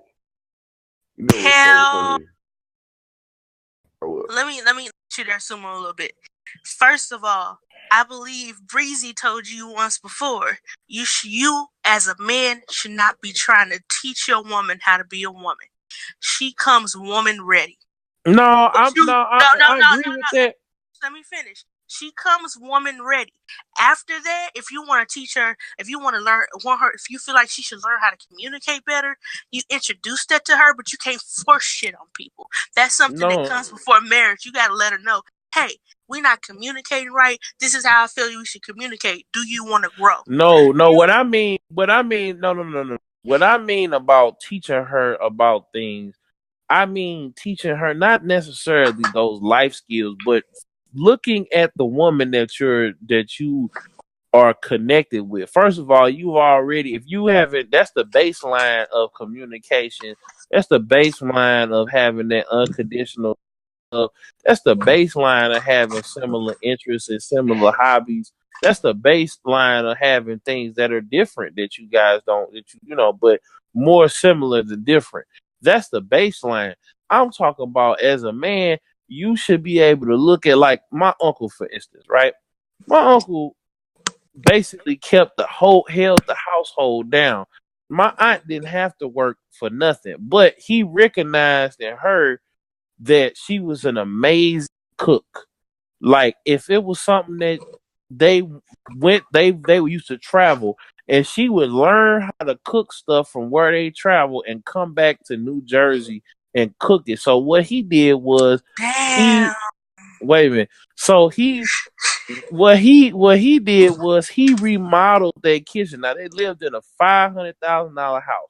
He spent $200,000 another $100,000, to remodel the kitchen. Spent probably balling out here, damn. Oh, they was balling. Now, I'm still trying to get there, but they was balling out of control. I ain't got that type of money. But I'm saying, wait a minute. Well, let me get to it. So he did that for her, right? So she was going to, like, culinary art schools and stuff like that. She had different certificates, and when he died, that was the first thing she went and did. She went to Cordon Bleu out there in Atlantic City, and she got her business license, and she started a catering business. So until she had cancer, about 10 years ago, her cancer came back for the fourth time. She had already had a hustle, and he left her some money too. But she had a hustle that he had brought out of her, because every time we would, like, I'm talking about, she would cook stuff that like at the restaurant and cook it on the same level. She would get with the cooks and ask that, and then she would still go out to eat a lot too, because she had all us. So cooking for us, 5, 6 different kids, everybody, mamas is leaving, going out, daddy's going out, they going out as a couple. You know what I'm saying? That's a lot on one woman, and these all ain't your kids, and you supposed to be trying to enjoy your big ass house, but you got all your kids, grandkids, your grandkids, your nieces and nephews, and everything else like that. You trying to help other niggas out, but I'm saying he brought that out of her. He made her better in the same vein. A woman could make like a man. He don't know how to dress or nothing like that, or he don't. You know what I'm saying? He don't got that swagger.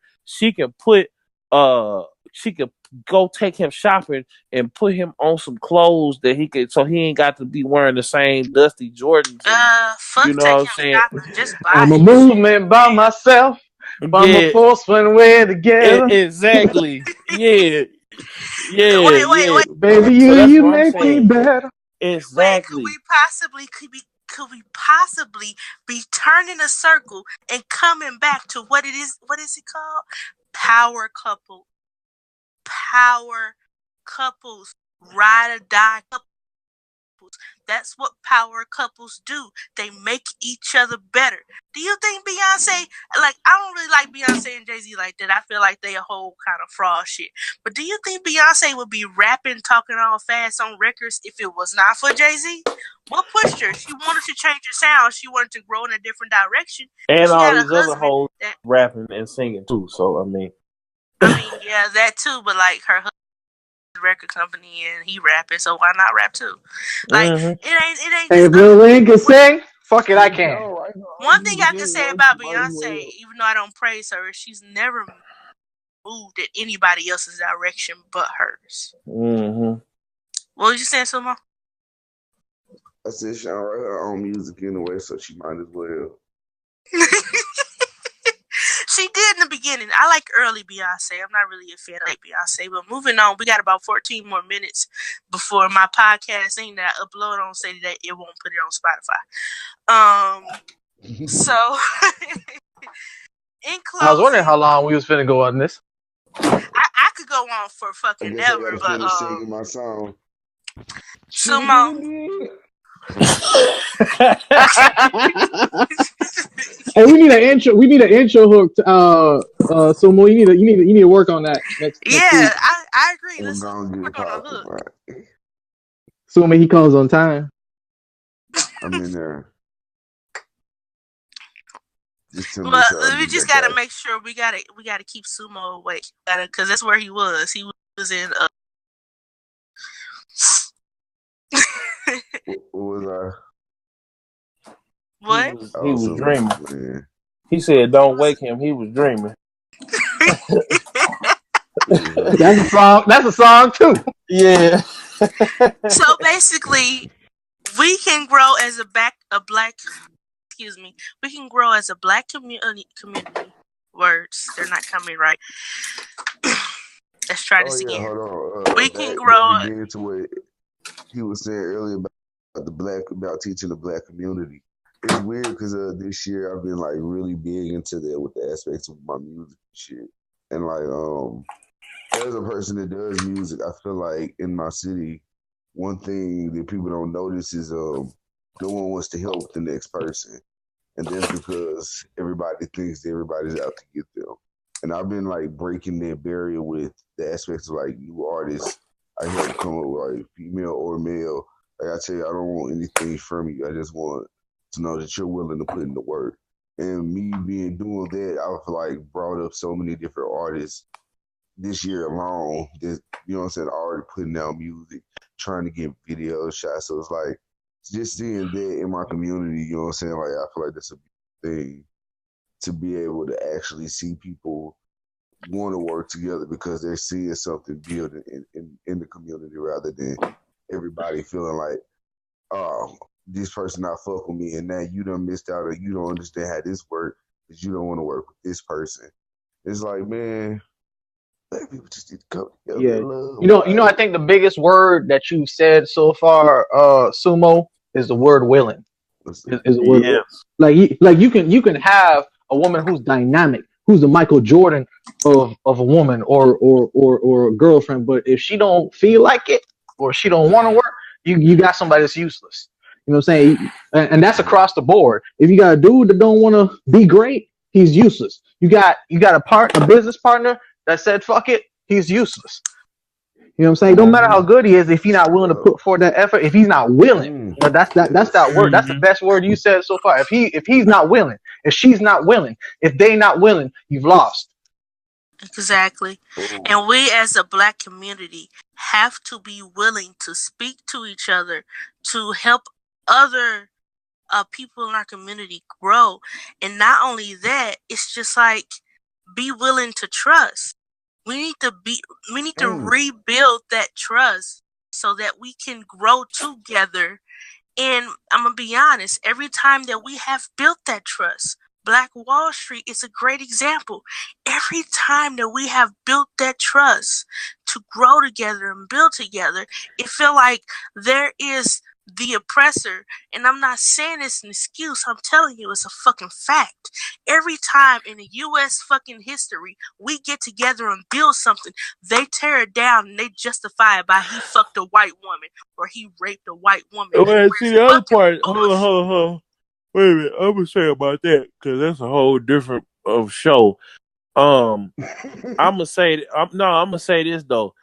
I think too in the Black community, we gotta stop. We gotta start making more actions and less announcements, and that goes in our relationships and to what we doing. Because when I go out to because when I go out and I'm on certain communities, like today, I was over on the South Side.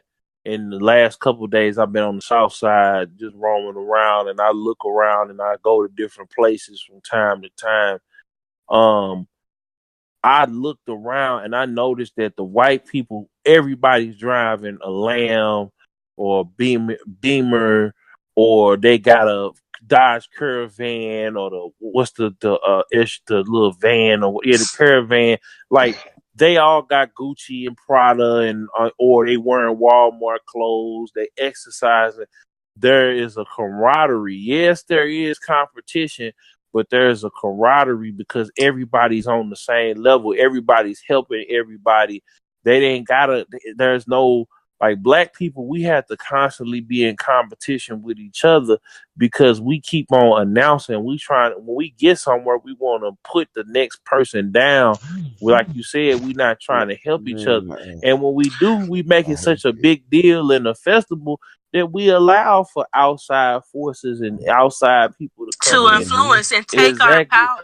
But I think just a better keeping it example. low. Go ahead. I'm saying instead of just keeping it low, instead of making public service now. That's why I don't like until I get ready to do something. I used to be like, man, I'm gonna do this interview, I'm gonna do this podcast. It's like, nah, I call my co-host right before we get to doing it, and if they free, we gonna do it. If they not, then we figure out when we can do it. But I don't jump on there and say, okay, we gonna do it, because what's the point of me saying us doing it and we don't do it?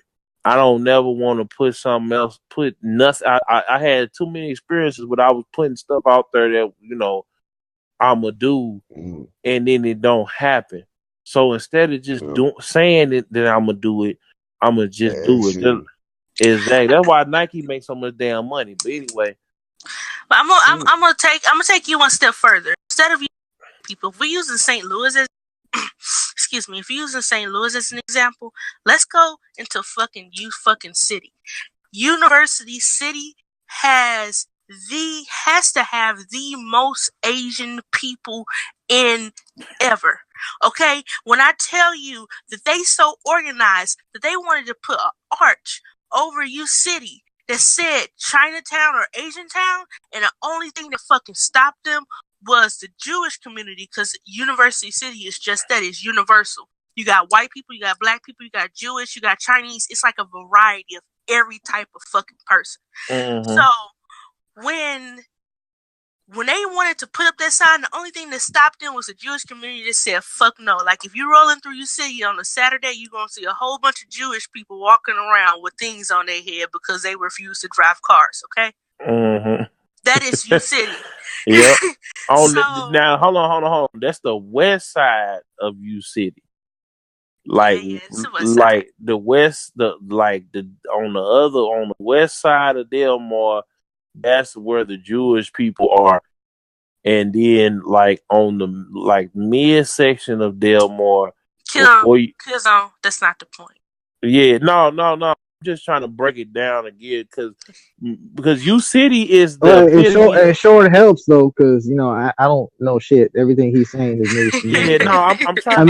I'm just saying his breakdown is much appreciated. Yeah, what I'm saying is Delmar Boulevard itself, not just in U City, but Delmar is called the Delmar Divide because on the east side of Delmar that goes into the city, you start seeing like it goes from downtown, and in downtown you got the white business, like the mecca of white business. You go a little west from there. We got 5 minutes.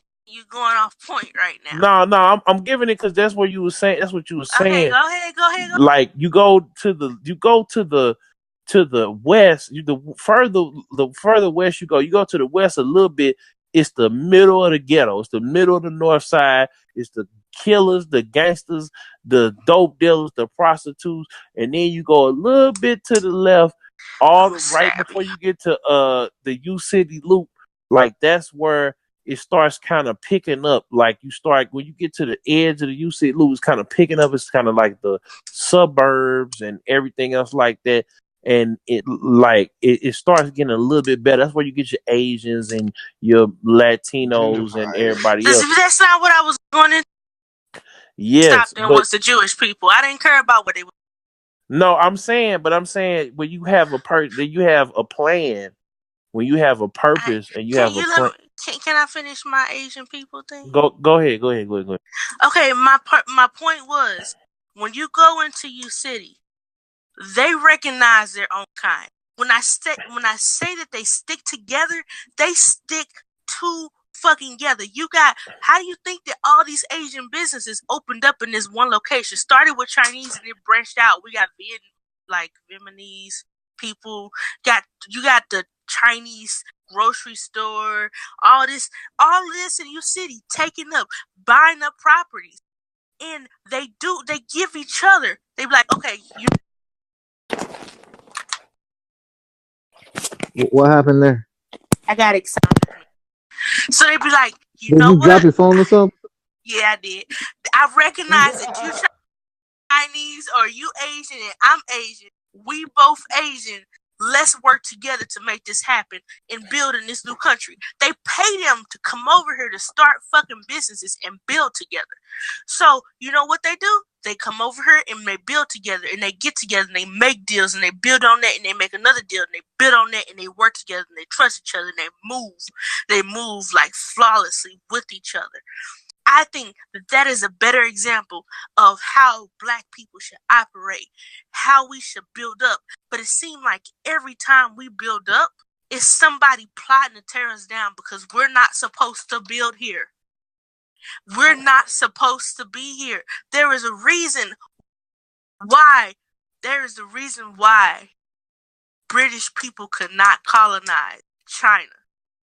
And that's a topic for another discussion, like a whole other podcast. That's a whole other thing. But I just, like I said, it goes back to we need to stop making announcements because every time we want to link up, we make an announcement. Even in our relationships, we want to put it on Facebook. We want to put it on Instagram. We want to put it on Twitter. We want to put it on Snapchat. We got to make it official. Baby, let's take a picture real quick and put it on the ground to let everybody know. That's when everybody gets. I agree that it needs to be controlled, but not stopped. I think instead of praying to God for strength or guidance and stuff like that, you pray to Him for discernment, because there's a time and a place for it. And like what you're saying is true, but not true all the time. Like people should be able to see the good stuff happen. I need the hope. I can't be in my marriage and watch every other marriage around me fail and wondering when I'm next. I need to see my other brother make it too. So when you post something on Facebook, if I'm genuine, it helps me. You know what I'm saying? So I would not agree with you to say that's what we need to stop. I would agree with you, but at the same time say it's something that we need to control and be better discerners of. Because we need to hear good news just as much as we hear bad news. It's important. You know what I'm saying? I'm not saying put your agenda out there, because I do agree with you. But at the same time, I don't want to say that. I don't want to use the word stop to make it seem like, oh, that's bad. I think it's just misused, so to speak. I could probably think of a better word, but in the interest of time, I just want to put that out there. Yeah. I love that you put that out there. I love that you got both the person that says, hey, take it off social media, and you say, hey, but I want to see that to help motivate, because that's what we need. We need to motivate each other. But we are kind of coming upon like 2 hours right now. So first of all, I don't know who listening to us for 2 hours. Second of all, I can only upload so much amount to push this onto Spotify.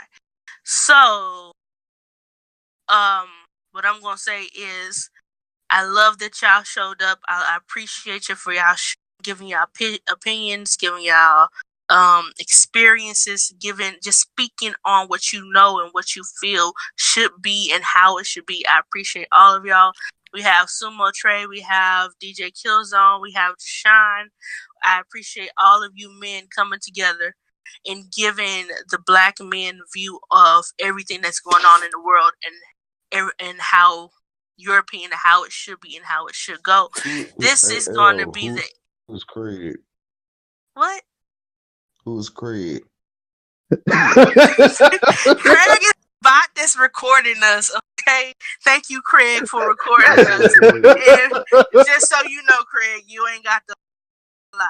So now we're gonna end this, and this is the first ever circle of Black love. I look forward to going forward with more podcasts. Look forward to having more women on here, possibly. Next week we're supposed to have a woman on here. It may happen, it may not. Either way, I'll be here. Just know this is LoOpy, that LoOpy chick, and this has been an adventure outside of Loopy land. That means it's outside of my own freaking brain. That means it's reality. Anyway, we're gonna end it, and I'm about to stop the recording about now. Bye, Craig.